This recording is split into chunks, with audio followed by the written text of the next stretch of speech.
안녕하세요. 오늘 계속해서 센서의 인터페이스 서킷에 대해서 공부하도록 하겠습니다. 그래서 오늘 계속해서 OPMP에 대해서 공부하도록 하겠습니다.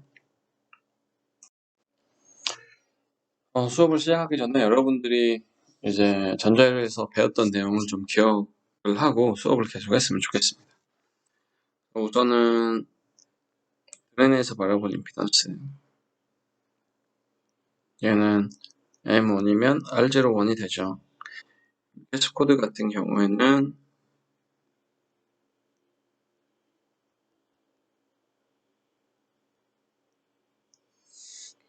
대략적으로 GM1, R01, R02 플러스 R01 정도 되는데 저희가 얘는 생략하고 GM1, R01, R02 이와 같이 대략적인 값으로 계산을 하도록 하겠습니다. 그리고 소스에서 바라본 임피던스는 대략적으로 GM 분의 1로 계산할 수 있고 게이트에서 바라본 임피던스는 무한대 정도 되는 값이죠. 그리고 여러분들이 다이오드 커넥티드 구조가 있죠. 다이오드 커넥티드 구조는 게이트와 드레인이 묶여있는 경우, 게이트와 드레인이 묶여있는 경우는 R0와 GM분의 1이 이제 병렬인데 대략적으로 GM분의 1로 놓고 계산해도 크게 무리는 없을 걸로 생각이 듭니다. 그리고 여러분들이 커먼 소스 앰플리파이어의 전압이득은 알고 있죠. 커먼 소스 앰플리파이어의 전압이득 다음과 같이 커먼 소스 앰플리파이어가 되어 있다.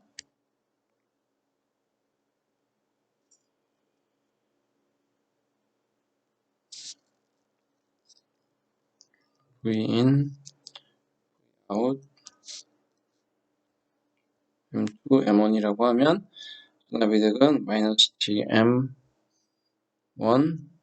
R01과 R02가 병렬이죠. 그리고 저희가 여기에서는 이제 간략화 할 때는 GM에서 대문자 n을 쓰면 n모스의 트랜스 컨덕턴스, R0n을 쓰면 n모스의 이제 인트린직 아웃풋 임피던스죠. 그리고 R0P는 P모스의 임피던스라고 생각하면 되겠습니다. 그래서 이와 같은 값으로도 저희가 표현을 할 겁니다. 그래서 여러분들이 임피던스 개인 등을 알고 있으면 좋겠다. 그리고 캐스코드 같은 경우도 똑같죠. 캐스코드 같은 경우 예를 들어 다음과 같이 캐스코드로 구성되어 있는 경우는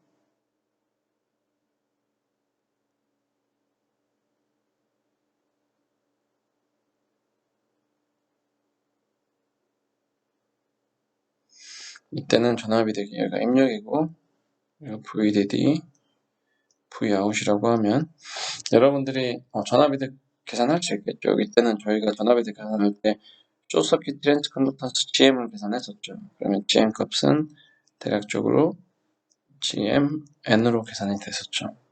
N이 되고 그리고 아웃풋 임피던스는 ROP와 RON이 병렬이죠. ROP는 대략적으로 GMP R0P와 R0P의 값으로 표현할 수 있고 RON은 GMN의 R0N의 R0N의 값으로 표현할 수 있다. 그러면 예를 들면 GMP R0P의 제곱과 GMN R0N의 제곱으로 저희가 간략하게 표현할 수가 있겠죠.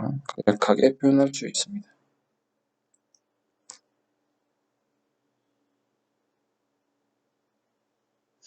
그래서 여러분들이 이렇게 전압이득이 얘가 이제 전압이득이 되겠죠.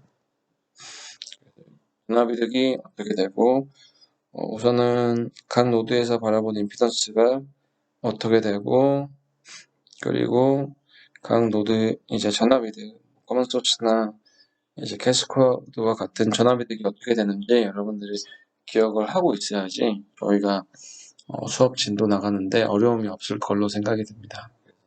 여러분들이 이 점을 꼭 기억을 했으면 좋겠고, 그리고 다음으로는 여러분들이 폴 주파수를 찾았었죠. 폴 주파수를 찾을 때는 밀러 이펙트에 대해서 아마 공부를 했었을 겁니다. 그래서 C 밀러 이펙트가 존재를 한다라고 하면 이제 여러분들의 캐패시턴스 값을 다음과 같이 이쪽과 이쪽으로 나눠서 계산을 할 수 있었죠. 그때 캐패시터 값을 얘기를 했었죠. 그때 캐패시터 값은 1-A0 그리고 이쪽 출력 쪽은 CM의 1-A0분의 1에 대한 값으로 저희가 밀러 캐패시턴스 값을 얘기했었습니다. A0는 A노드와 B노드가 있으면 A0는 VA분의 VB로 표현이 되죠. 이 표현이 됩니다. 그때 이와 같이 커먼 소스 구조라고 하면 A0는 -GM R0 정도에 해당하는 값 혹은 여기에서 바라본 아웃풋 임피던스가 되겠죠. R0 대신에 B의 값이라고 생각할 수 있겠죠. 이 노드로 바라본 임피던스가 되죠. 그래서 이와 같이 여러분들이 이 값을 기억을 하고 있어야 되겠습니다. 그렇게 기억을 하고 있고, 그리고 추가로 이제 이 내용을 다시 지우고 이제 폴에 대해서 이제 쓰도록 하겠습니다. 폴 주파수에 대해서 이제 얘기를 해야 되는데, 여러분들이 아마도 트랜지스터의 캐패시턴스에 대해서 기억을 하고 있죠. 저희가 캐패시턴스 아이덴티피케이션에 대해서 공부를 했었는데, 소스, 드레인, 게이트가 있으면 이 트랜지스터에 페레스트 캐패시턴스가 존재를 한다 라고 저희가 공부를 했었죠. CGS, CGD, CTB, CSB 이와 같은 페레스트 캐패시턴스가 존재한다 라고 저희가 얘기를 했었습니다. 그래서 이제 어떤 회로가 존재한다라고 하면 저희가 가장 쉽게 볼 수 있는 게 커먼 게이트나 커먼 소스 앰플리파이어인데 이와 같이 존재한다 라고 하면 여기에 존재하는 캐패시터 그리고 여기에 로드 임피던스 R이 존재한다라고 하면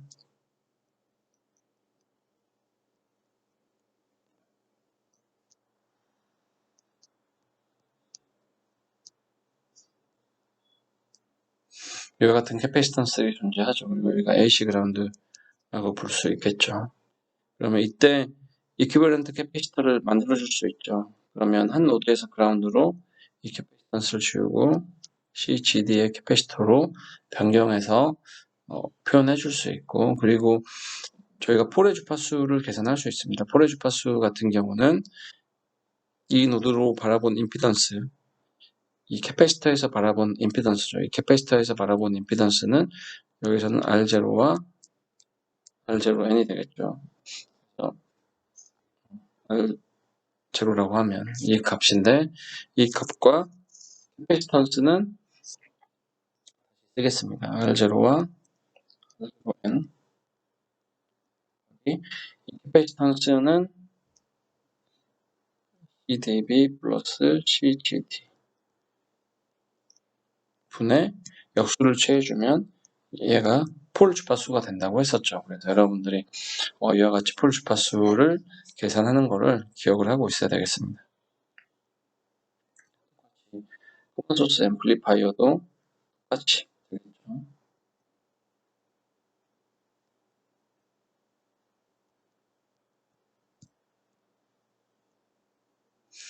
그러면 이 출력 쪽의 폴의 주파수를 계산하면 만약에 저희가 여기서는 CDB와 CD가 존재하게 되는데 밀러 캐패시턴스를 이용해서 계산할 수 있겠죠. 그래서 여기의 캐패시턴스는 CHD에 곱하기 1 플러스 저희가 전압이득이 마이너스 GM R0죠. 그렇기 때문에 GM R0분의 1에 해당하는 값을 더해줘서 최종 캐패시턴스를 구할 수 있죠. 그러면 아까 바라봤던 출력 임피던스는 똑같이 R0와 R5N이니까 이때도 똑같이 폴의 주파수를 출력 폴의 주파수를 찾으라고 하면 똑같이 조항값 R0와 R0N 하는 값과 캐패시턴스 값 CDB 플러스 GMN R0분의 1의 CHD의 값으로 저희가 표현할 수가 있습니다. 위와 같은 값으로 표현할 수 있죠. 그리고 여기에서 R0는 R0와 원래는 R0N이 병렬로 돼야 되는데 보통은 이 값을 R0의 값으로 간략화하게 되면 다음과 같은 값들로 표현이 될 겁니다. 그래서 여러분들이 우선은 각 노드에서 바라본 임피던스 그리고 각 노드에서 바라본 임피던스와 그리고 전압이득이 어떻게 되는지 그리고 각 노드의 캐패시턴스가 어떻게 되는지 알고 있으면 폴을 찾을 수가 있습니다. 그래서 저희가 나중에 폴에 대해서 얘기를 할 텐데 폴의 주파수를 찾는 게 중요하고 폴의 주파수 개수는 이제 3개 이상이 되게 되면 보통은 스테빌리티 이슈가 발생을 한다 라고 생각하면 됩니다. 그래서 스테빌리티 내용에 대해서는 다음에 좀 더 상세히 배울 겁니다. 그래서 스테빌리티 이제 폴과 스테빌리티에 대해서 배우고 그 다음 컴펜세이션에 대해서 이제 오펜프에서 배울 텐데 그래서 폴과 스테빌리티와 컴펜세이션을 고려해서 오펜프를 칠 때 설계까지 해보도록 할 텐데 그 과정에서 첫 번째로는 그런 과정을 계산하기 위해서 각 노드로 바라보는 임피던스 값 그리고 전압이득 값 그리고 각 노드의 캐패시턴스가 어떻게 되는지 계산을 할 수 있어야 되겠습니다. 그렇게 계산을 할 수 있어야지 폴 주파수를 찾을 수 있다. 그래서 폴 주파수를 찾게 되면 어떤 폴이 다미넌트 폴인지 가장 이제 밴드위스에 가장 큰 영향을 주는 다미넌트 폴인지 마이너 폴인지 그리고 스테빌리티에 영향을 주는 폴인지 그런 폴들을 결정을 하고 그 폴들을 결정한 후에 스테빌리티 특성을 저희가 파악을 할 수가 있겠습니다.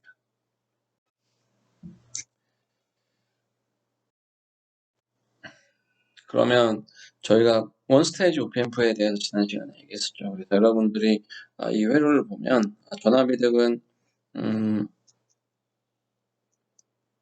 GMN의 R0N과 R0P가 병렬이겠구나 라는 거를 이제 여러분들이 이해를 해야 됩니다. 첫 번째로 이해를 해야 되고 폴 주파수를 찾아야 되겠다. 폴 주파수는 이제 저희가 시그널 패스에 노드가 존재하면 폴이 존재한다. 그렇기 때문에 폴 주파수는 다음과 같이 찾을 수 있겠구나.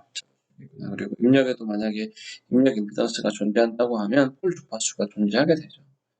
그럼 이 폴 주파수를 계산을 하게 되면 여기에서는 만약에 CL의 캐패시터 여기서 바라본 캐패시터 값도 다 여러분들이 계산을 해서 넣어줘야 되겠죠. 그래서 캐패시턴스 값을 다 계산해서 이제 계산을 해보면 어떤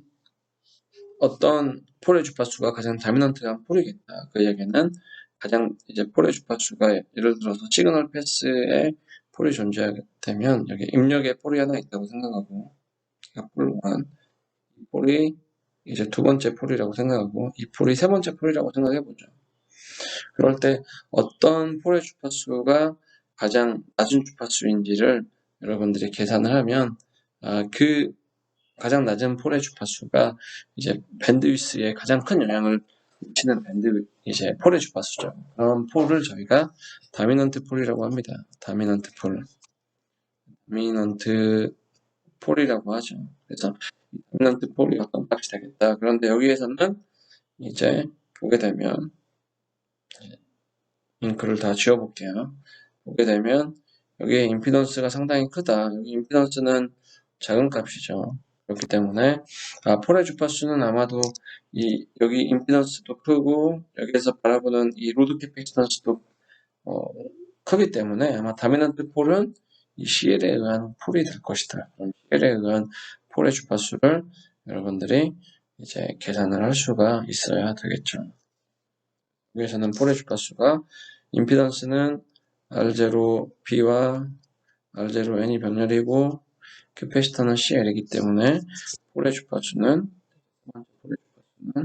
다음과 같이 계산이 되겠죠. 내가 다미넌트 폴이 되겠구나 라고 얘기할 수가 있고, 여기에서는 폴의 개수가 두 개다. 일단 폴의 개수가 두 개이기 때문에 스테빌리티 특성이 그래도 괜찮겠다고 할 수 있는데, 여기에서는 출력 폴에 미러 폴까지 존재하죠. 얘가 커런트 미러이기 때문에 저희가 이 폴을 미러 폴이라고 얘기를 합니다. 그러면 이 폴이 추가로 존재하기 때문에 이 폴에 의해서 스테빌리티 특성이 안 좋아질 수 있겠구나 라는 것도 저희가 예측할 수가 있습니다.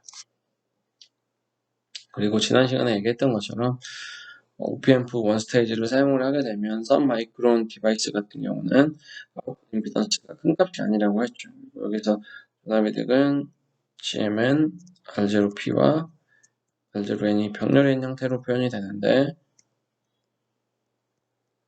이때 R0P와 R0N 값이 크지 않다. 그리고 선 마이크론 디바이스에서 R0P와 R0N도 크지 않고 트랜스컨덕턴스도 그렇게 큰 값이 아니기 때문에 저희가 출력 임피던스의 값이 선 마이크론 디바이스에서는 크지 않기 때문에 전압이득이 20보다 낮은 값이다 라고 볼 수 있습니다. 대부분 그렇습니다. 그러면 이와 같이 디퍼런셜 커먼 소스 앰플리파이어나 액티브 로드의 디퍼런셜 앰플리파이어 같은 경우는 OPMP를 구성할 수 있지만 선 마이크론 디바이스에서는 전압이득이 높지 않기 때문에 우리가 좀 더 높은 전압이득을 갖는 OPMP가 필요하겠다고 얘기할 수 있습니다. 그래서 저희가 이제 커먼 소스를 이용한 디퍼런셜 앰플리파이어에 대해서 얘기를 했었는데, 커먼 소스를 이용한 디퍼런셜 앰플리파이어 같은 경우는 한 가지 문제점이 전압이득이 낮다는 거였죠. 그래서 전압이득을 향상시키기 위해서 저희가 다음과 같이 텔레스코픽 캐스코드를 사용할 수 있습니다.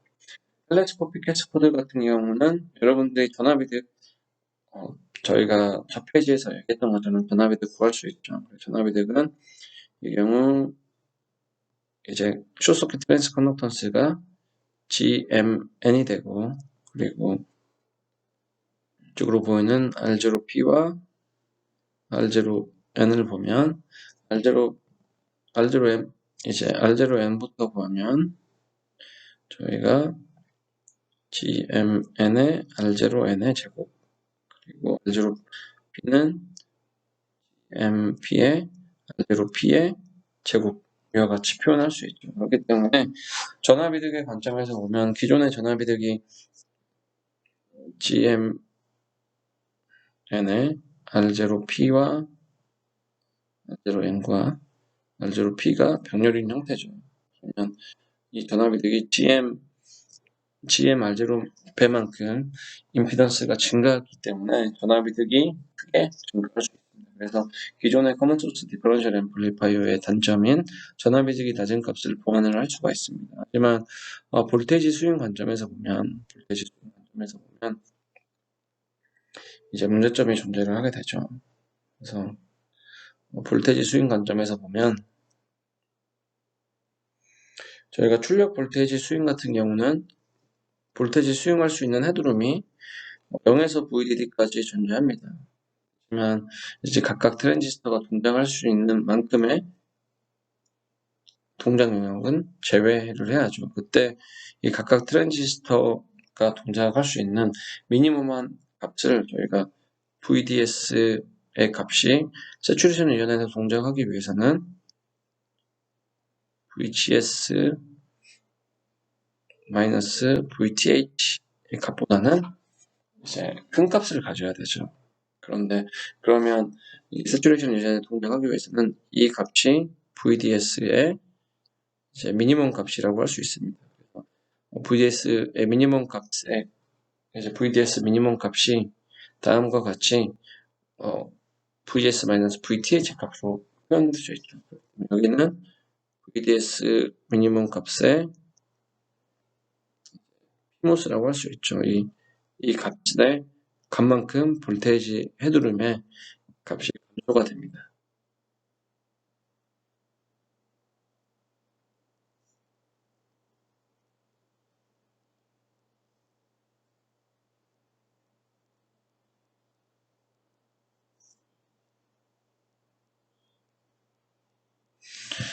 그래서 기존 구조에서는 이 VDS 값이 이제 지금은 두 개씩 있는데 하나였죠. 그래서 하나에서 두 개로 변경됐기 때문에 원래 볼테이지 스윙의 값은 VDD 마이너스 VDSP의 미니멈 값 마이너스 VDSN의 미니멈 값 마이너스 VDS ISS 값으로 표현이 되는데 지금은 얘가 두 배가 된 거죠. 그렇기 때문에 아웃풋 볼테이지 아웃풋의 스윙의 헤드룸이 이제 낮아졌다. 볼테이지 헤드룸이 크게 감소를 했다고 할 수 있습니다.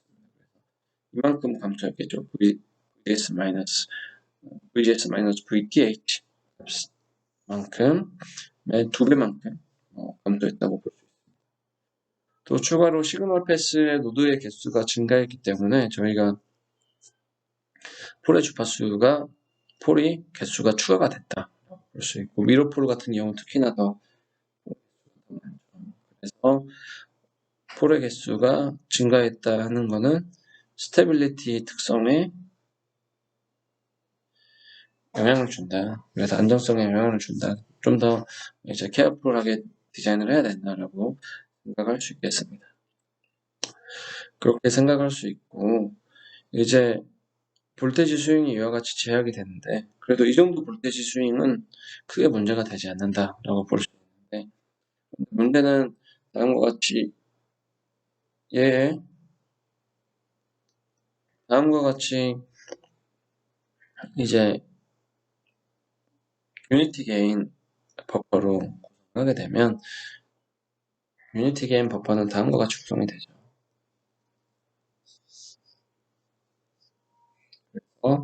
마이너스 출력과 마이너스 입력과 출력이 하나로 묶여 있습니다. 이와 같이 묶여 있는데 저희가 이 오프앰프 설계를 할 때 이제 볼테이지 헤드룸을 고려하면서 중요한 것은 우선 첫 번째로 세츄레이션 유전에 있는 게 중요하죠. 모든 트랜지스터가 세츄레이션 유전에서 동작하기 위해서는 첫 번째로 VD가 VG 마이너스 VTH 커야 한다. 이게 첫 번째 조건이 되겠고 두 번째 조건은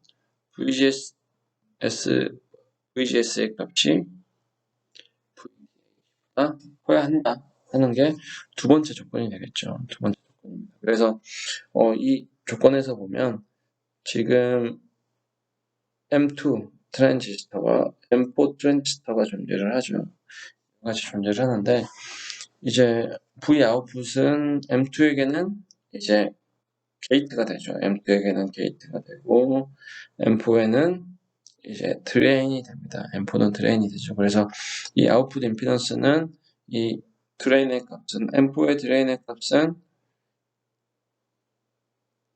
메뉴에 적은 것처럼 VGS-VTH보다 커야 되겠죠. 그래서 VG-VTH보다 커야 되므로 여기서 VG의 값은 VB죠. VB 마이너스 이 M4의 스레션드 볼테이지이기 때문에 VTH 녹화 도중에 문제가 생겨서 다시 PPT를 새로 시작했습니다. 그래서 다시 보게 되면 그러니까 방금 전에 얘기했던 것처럼 이제 이 모든 트랜지스터는 세츄레이션 리전에서 동작을 해야 되고 세츄레이션 리전에서 동작하기 위한 조건은 VD는 VG-VTH보다 커야 하고 VGS는 VTH보다 커야 되겠죠. 큰 값을 가져야 합니다. 그렇기 때문에 우선 첫 번째 트랜지스터 M4의 트랜지스터 관점에서 보면 Vout은 Vout은 drn이기 때문에 VG-VTH보다 커야 되겠죠. VG는 VB가 되고 VTH는 VTH4로 표현할 수 있겠죠. 그리고 이제 M2 관점에서 Vout은 게이트가 되죠. 그렇기 때문에 Vout 마이너스 VTH2라고 할 수 있죠. VTH2는 Vx보다 작은 값을 가져야 되겠죠. 그렇기 때문에 Vout은 이 양변에 VTH를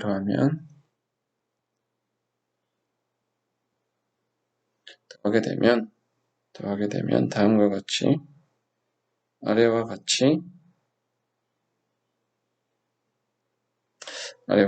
표현이 되죠. 그래서 아웃풋 볼테이지의 범위는 다음과 같이 표현을 할 수가 있습니다. 그리고 여기서 물론 이 조건을 대입하게 되면 여러분들이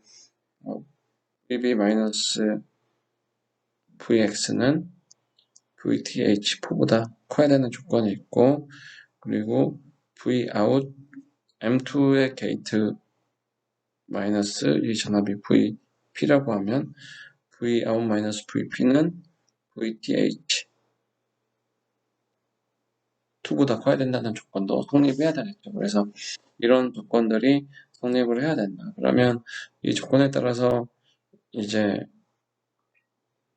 Vout의 값이 어떻게 결정이 돼야 된다 하는 것도 생각할 수 있는데, 가장 제한이 되는 범위는 아웃풋 볼테이지 스윙을 제한하는 값은 이와 같은 값이라고 생각을 하면 되겠습니다. 그리고 여기에서 이제 VB의 값은 여러분들이 알고 있는 것처럼 VX에 비해서 이제 VTH4보다 커야 되죠. VTH4보다 커야 된다. 만약에 최악의 경우 같은 값을 갖는다고 하더라도 다음과 같이 이 아웃풋 볼테이지 스윙의 범위는 상당히 작아지게 된다. 그래서 VTH4의 범위에서 이제 VGS-VTH2의 범위를 뺀 값이 이제 볼테이지 스윙을 할 수 있는 범위가 된다라고도 얘기할 수가 있겠습니다. 아웃풋 볼테이지 스윙의 범위가 상당히 작아지게 되는 거죠. 이와 같이 아웃풋 볼테이지 스윙의 크기가 상당히 작아지기 때문에 저희가 이 점을 고려를 해서 설계를 해야 된다 하는 거죠. 그래서 저희가 이제 다음과 같이 텔레스코픽 패스코드 경우에는 유니티 게인 버퍼를 구성을 할 때 아웃풋 볼테이지 스윙이 상당히 제약이 되는 문제점이 존재를 합니다.